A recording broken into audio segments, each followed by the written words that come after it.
Şanı yüce Allah'a hamd ve senalar, Peygamberler zincirinin son halkası Hazreti Muhammed Mustafa sallallahu aleyhi ve selleme salat ve selam olsun.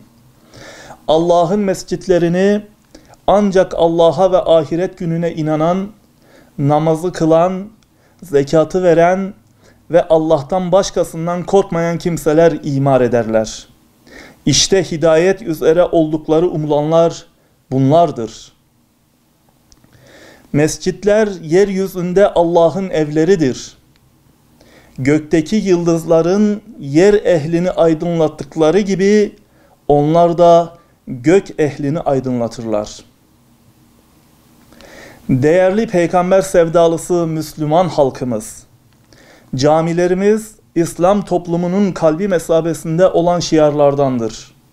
Birlik ve beraberliğin sembolü, İslami kimliğin gelişmesinde son derece etkili, zenginiyle, fakiriyle, toplumun farklı katmanlarından her kesimi aynı safta, omuz omuza kendi bünyesinde toplayabilen yegane mekanlarımızdır. Camilerimiz, balık suya ne kadar muhtaçsa, en az o kadar muhtaç olduğumuz hayat kaynağımız, ruhumuzun gıdalandığı, temiz, manevi hava teneffüs ettiği, manevi kazançlar elde ettiği, saadet ve huzur dolu manevi mekanlarımızdır. Camilerimiz, içlerinde huzur ve huşu ile, gönül birliğiyle omuz omuza, diz dize, bütün müminler bir tarağın dişleri gibi eşit olarak genç ihtiyar, amir memur farkı gözetilmeden yüce Allah'a yöneldiğimiz kutsi mabetlerimizdir. Camilere giderek günde 5 defa Allah'ın huzurunda toplanan biz Müslümanlar bilmeliyiz ki her konuda birlik ve beraberliğimizin teminatı camilerdir.